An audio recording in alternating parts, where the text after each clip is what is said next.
it's Miss A. Okay, so this is a homework help video that's going over function rules and how to create a function from some given sets of x and sets of y's. So I'm going to go over 3 and 6.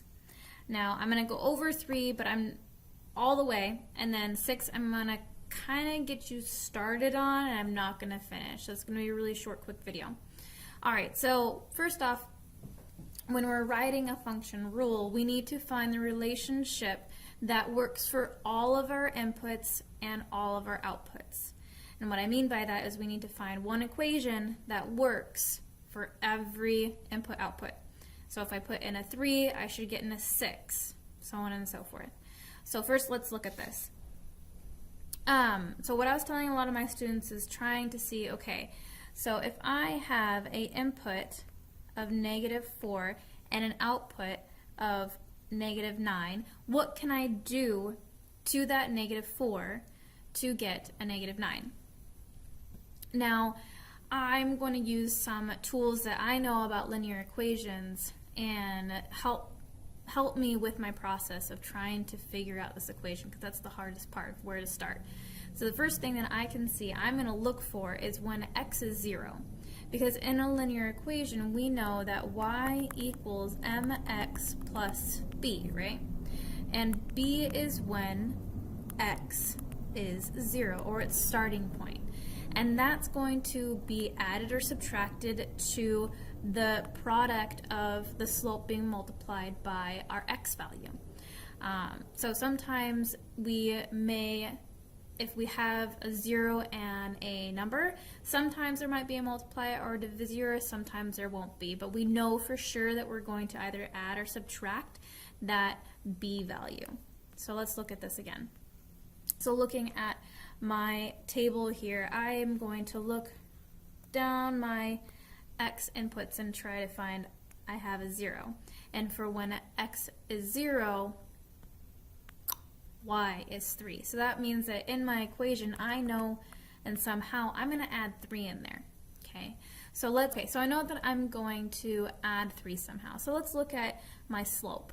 So remember, when we're looking at our linear equations, we have slope, and our slope is always going to be our change in y over our change in x, right? So let's look at our change in y over our change in x's. So from -9 to -6, I'm going to add 3.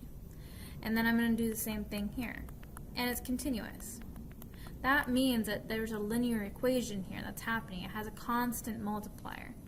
Same, let's see if there's a constant change in my y's. Let's see if there's a constant change in my x's.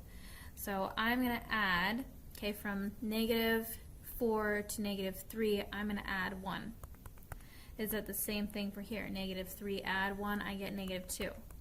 -2 add 1, oh, that doesn't work. I have to add 2 here. So maybe something happened here. Ah, okay. I messed up. So instead of adding 3, I'm actually going to add 6.